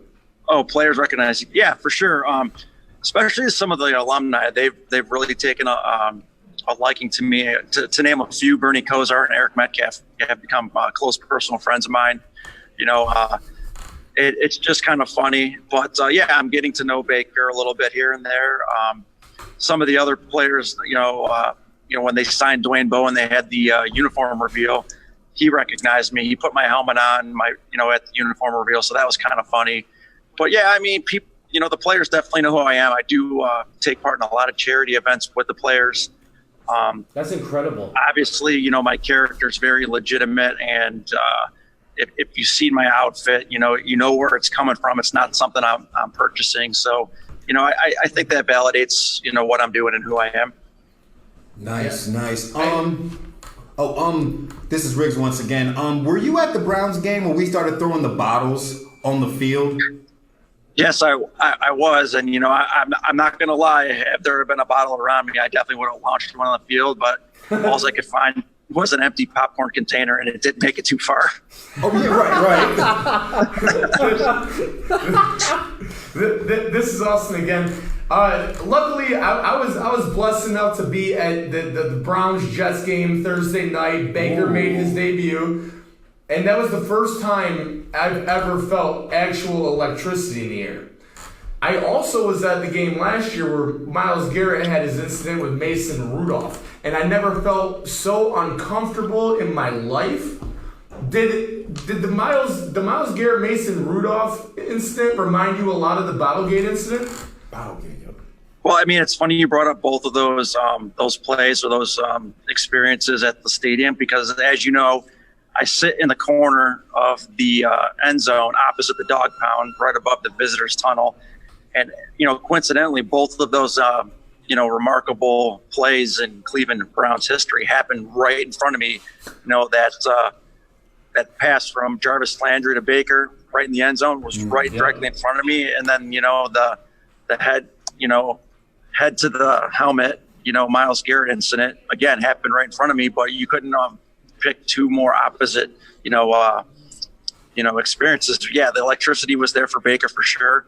I could remember the hair standing up on the back of my neck and losing my voice. And then, honestly, with the whole Myles incident, we didn't even know what happened until they replayed it, and Twitter and Instagram and every social media started going off just because of the way it happened with all the players. But what we did notice immediately was Pouncey stomping on his head. That was pretty clear after the play. So, yeah, it was definitely, something I'll never forget.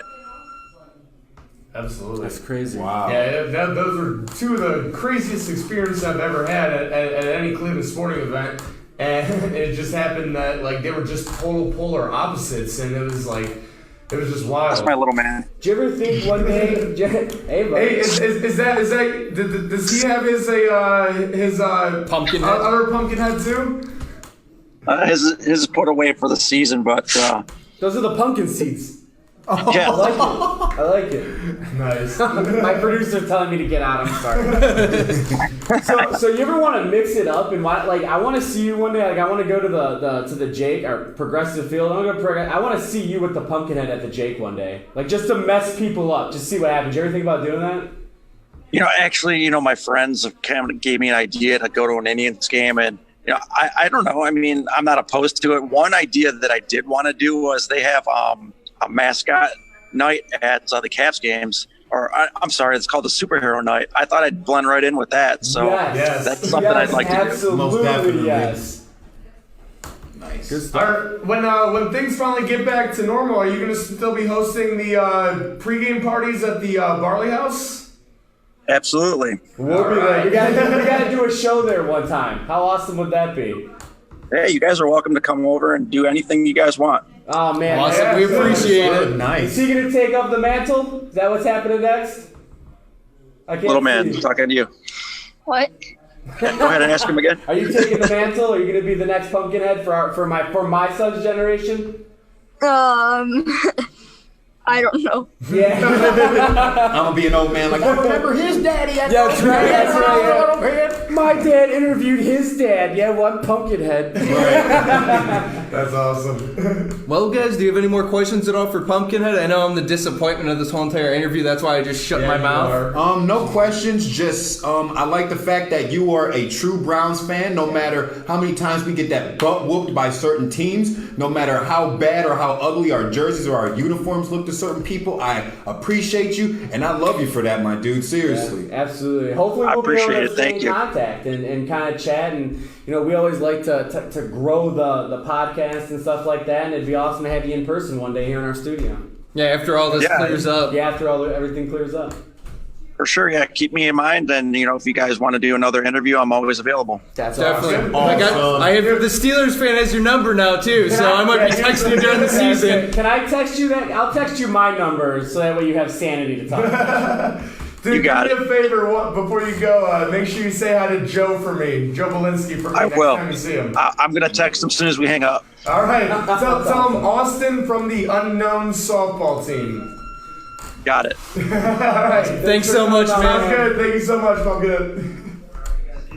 You too. You too, man. Will do. Sounds great.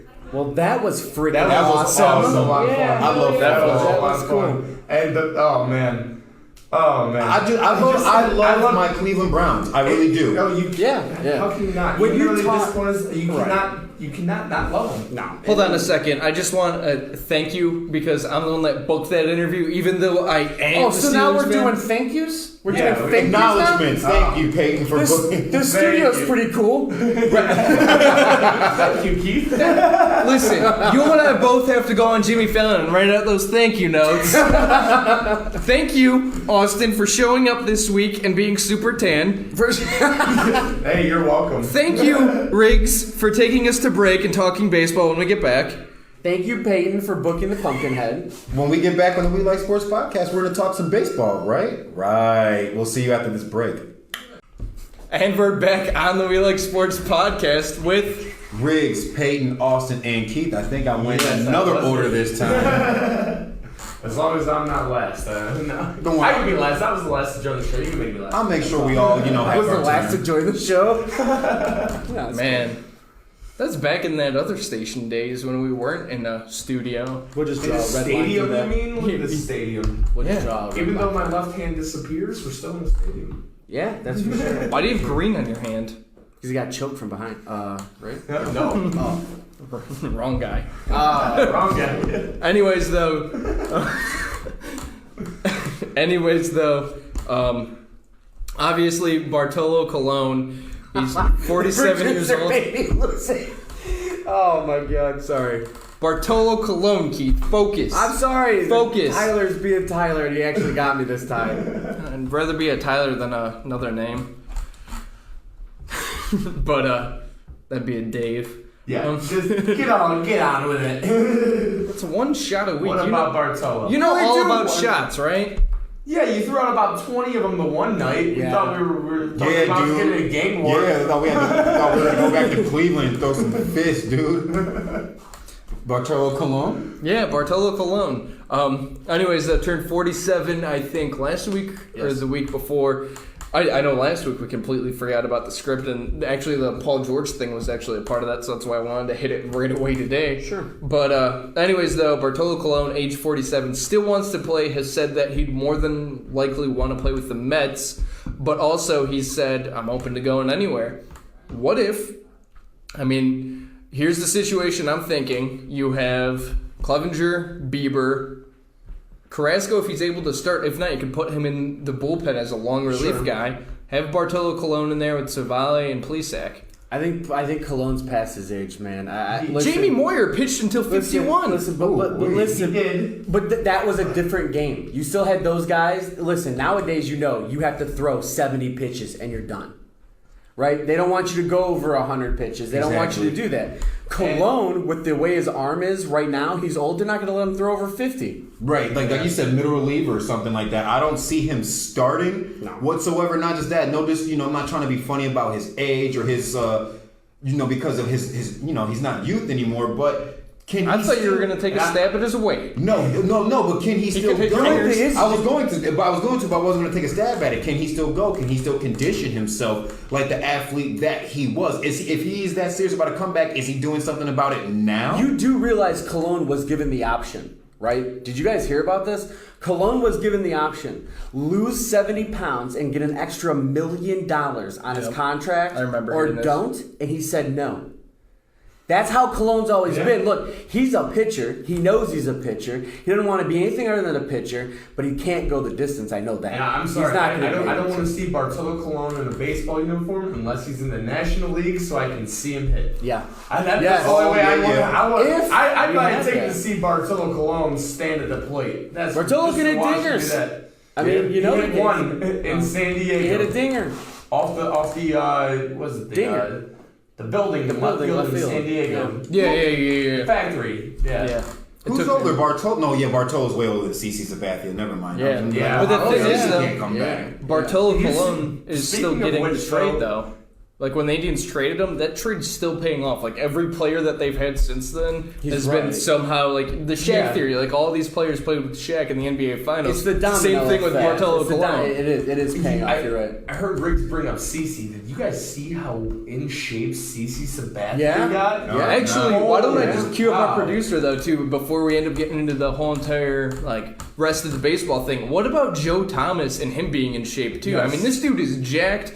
Hawkins ended up making a joke on Twitter saying that, like, hey, I used to be a part of the mainstream. I was the main attraction. Now it's Joe Thomas's turn. Yeah. He ended up being in the Titan games, ended up winning the Titan games against a firefighter. And, like, he's not, like, any slouch whatsoever. He's not skinny. He's built tall, like 6'6", 200-something pounds.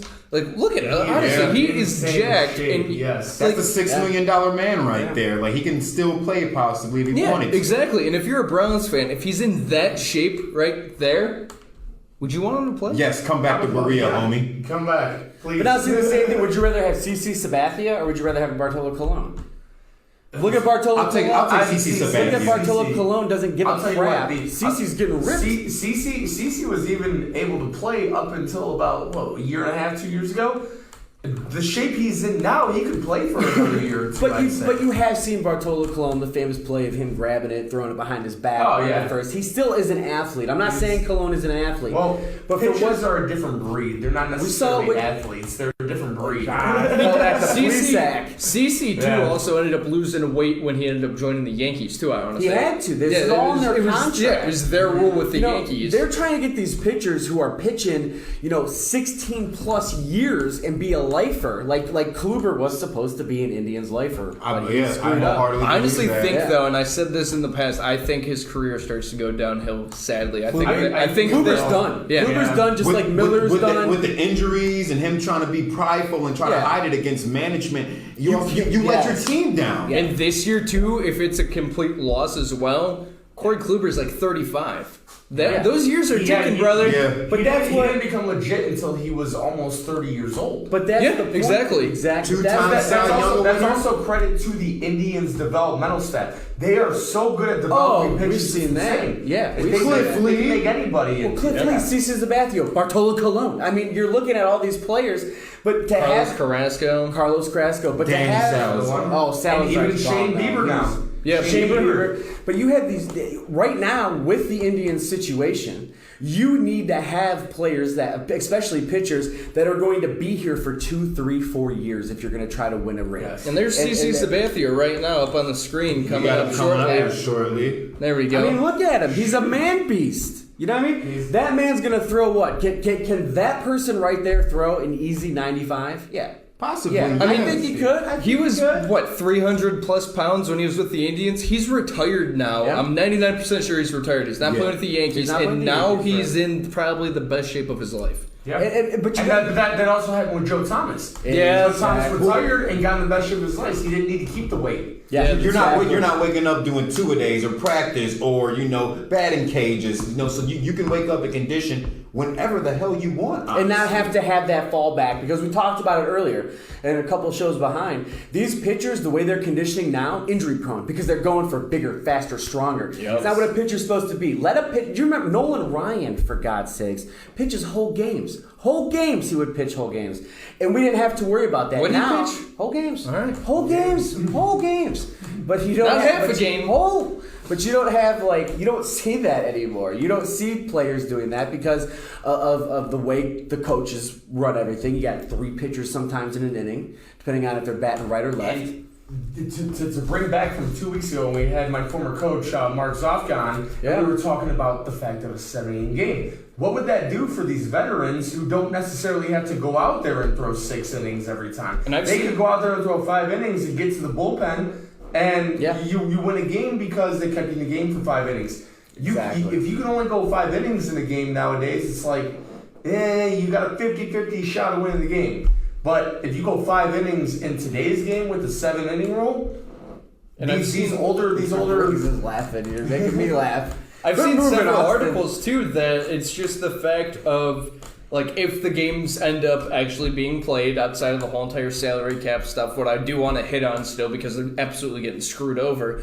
But if you end up having that 7-inning game, I've seen several articles that are saying the Cleveland Indians are best suited for this because they could have guys going 6 innings, 5 innings. You have your setup guy, and then you have your closer. Yeah. And the thing is too is look at 2016. If you have a good starting pitcher, give you 6 innings, you have a guy pitch the 7th, the 8th, the 9th. That's it. That's all you need. But you need offense. You need runs to score. So it's just absolutely ridiculous. That not the only way they could succeed, but the possibility of the Indians succeeding. More success for them, yeah. But it's not happening. Style, yeah. Right. But looking at the whole entire proposal thing, that they're saying that if you make $35 million in 2020, you would be making $7.8 million. That's more than $22 million that you're not making. You're making 20%. Yeah. But here's the what's problem. What's that do for the low guys? Barely making league minimum. Those contracts are only about $500,000. $10 million, you would be getting $2.9 million, and a player making $1 million is $434,000. Yeah. The minor leagues, the Oakland Athletics, for example, that aren't paying their players after the 31st. They're making roughly, I forgot how much. It was probably around the same thing. Wow. Same thing. But just enough for somebody that's an athlete to live their life. Because we can live obviously off that much. Okay, but that's my point. But that's different. Yeah. No, it's not different. These people, so you don't eat steak tomorrow. You sit there and you buy a damn hamburger from somewhere. Are you kidding me? But we're trying to get it wasn't Harper. Who was it? Said it best. Harper. We are tired of listening to millionaires bitch over pennies. Because that's exactly what it is. Shut up, put a bat in your hand, play the damn game, and take the fact that you have millions of people losing jobs, and you're complaining that you're not going to be able to buy a Ferrari tomorrow, you punk? Put a bat in your hand and play. That's how I feel like that about with Josh Gordon and his self-medication situation. I'm like, dude, let the National Football League tell me, LeConte, you have to put that stuff down. Guess what? Yes, sir, Mr. Goodell, sir. That's right. Because I'll never see that type of money in my bank account. Here's the thing, though. You're saying that millionaires are bitching about pennies and whatnot. Sure. You're also dealing, and this is something that's always brought up, and this is the only thing that's making sense to me and why I agree with the players. You are having billionaires argue with millionaires. You're right. So you're having the Dolans that are arguing. Look at Mike Trout. Look at all these. Bryce Harper. $400 million. Yeah, that's exactly Manny Machado. They're able to give that much. They're giving out much money in return for all that money. They're not able to pay their players their correct salary? You're a billionaire. Imagine the Browns. Look at Jimmy Haslam if he's not paying his guys. I never want to defend billionaires, but in their defense, who won the World Series last year? The team that did not sign the $400 million guy. But who ended up winning the World Series? Okay, well, let me ask the players won the World Series, not the goddamn billionaires. Well, let me ask you a question, though. That's fine. Let's say this company... No, he's right. Not the gosh doggone things.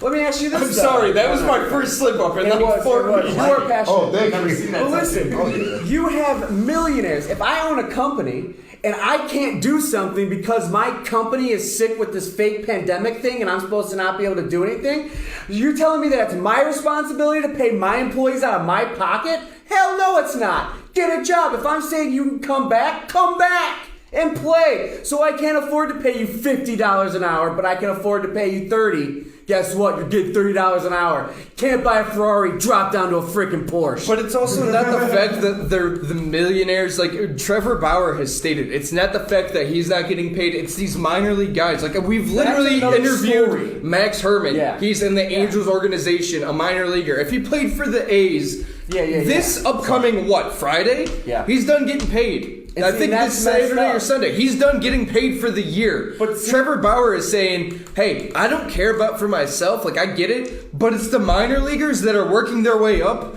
that who knows if they end up losing the love of the game because of money. But I'll tell you what, they have a chance now to go out and play when everybody else doesn't want to play. I'd be taking advantage of that. I played for 5 years of wood bat baseball. Out of the 10 years in college, right? Not making this different gimmick. Not making a single penny, but I played. I played for free. For the love of the game. For the love of the game. And that's what I'm saying. Because I still wanted the chance. To play. I wanted the chance to make money.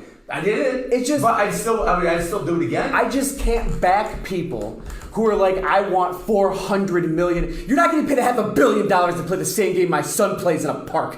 Like, that's not going to happen, and it shouldn't happen. Right. This whole thing is avoided once baseball puts a cap on their crap. And we've always talked about that. Yeah, they do need a cap. And it's like baseball, it's Christmas. It rains money for those athletes. Yeah. Basketball, it rains money for Tyler, those where's guys. the money at? I'm waiting for it to drop. You could do that, right? Football, it's like they make those guys grind out so much harder. I remember J.J. Watt tweeted Steph Curry. He goes, man, maybe I should have played basketball. That's right. With all that money you guys got raining out the ceilings. Why not put a cap on it? You want to talk about the minor leagues? That's a whole nother thing, dude. That has nothing to do with the players you're not being stupid. That's like defending G League players in the NBA. NBA G League players. They're not professionals. They are professionals, but they're not major leaguers. But you guys are attacking me. I'm on his side. Yes. No, shut up. I'm on your side when it comes to minor league. They need to get paid. Yeah. They need to have bigger. But that's an issue that isn't related to them complaining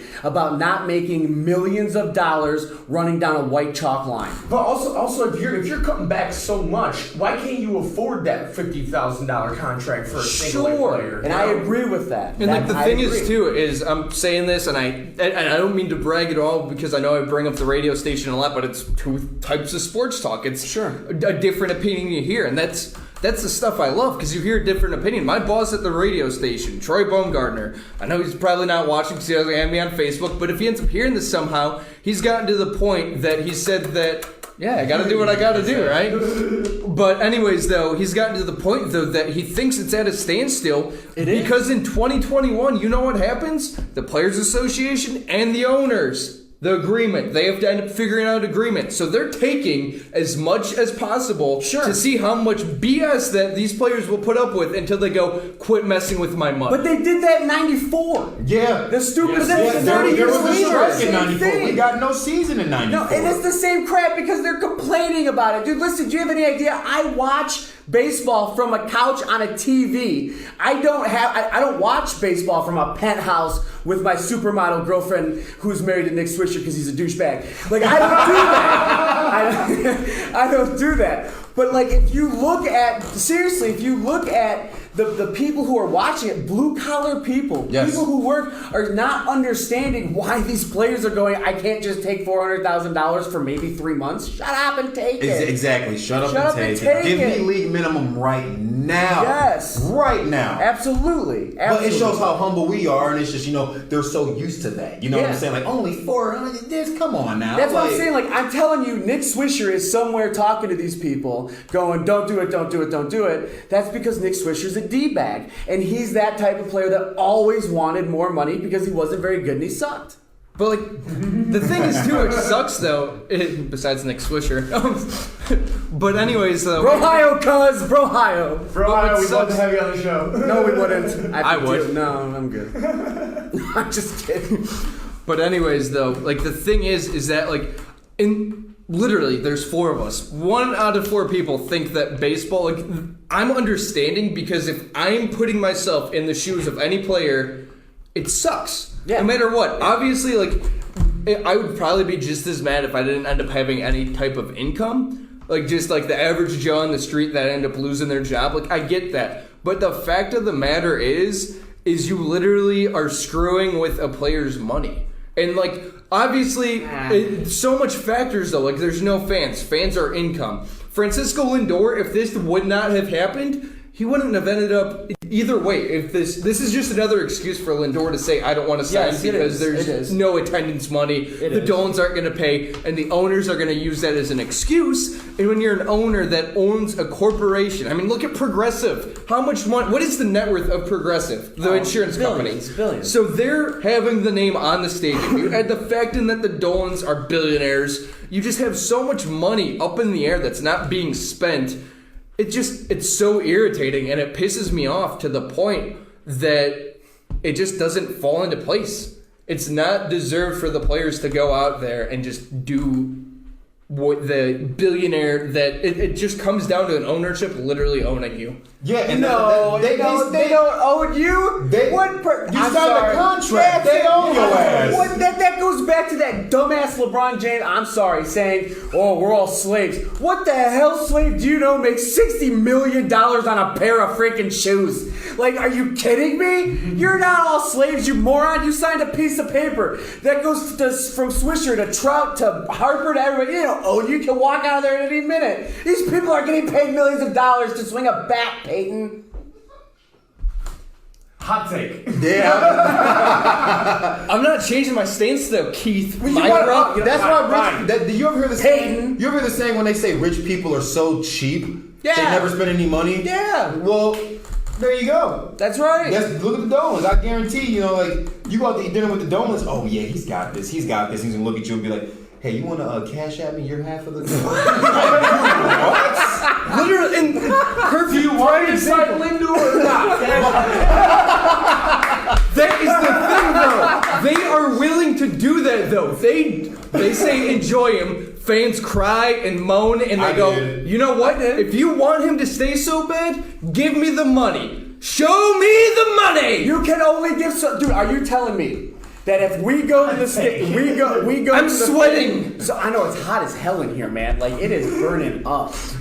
Thank God we only have like 2 more minutes left. I can't handle this anymore. But like, it's so irritating. I hate you, Mike Dwine. Go ahead. Oh gosh. All right. On that note, it's literally just the worst thing because this is all at a standstill because the owners want to see how much sand in the sandbox they can take away from the players. It goes both ways. There has to be a meeting in the middle. These people have to realize that they cannot complain about millions of dollars when you're swinging a bat at a ball. But billionaires, you drive around a poor neighborhood and be like, "Wow, I have it better than this guy." That's what I'm saying. Oh, maybe I can take $400,000. That family's so getting bad. evicted. Damn, man, don't got it so bad. Oh, but billionaires start getting in the cages. Maybe I can get back in the league. I'll take $20,000 a year. That's because we need you on this podcast. Yeah, no, you can't go anywhere. But the thing is, though, is to wrap it up as a whole.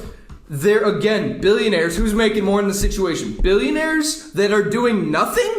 Or players that are getting paid millions. They're all losing massive amounts of money right now. That's why it's so drastic that they get something. You have the Dolans who are losing money a lot. I mean, they are. Because regardless, they signed that contract, they're going to have to get paid at some point.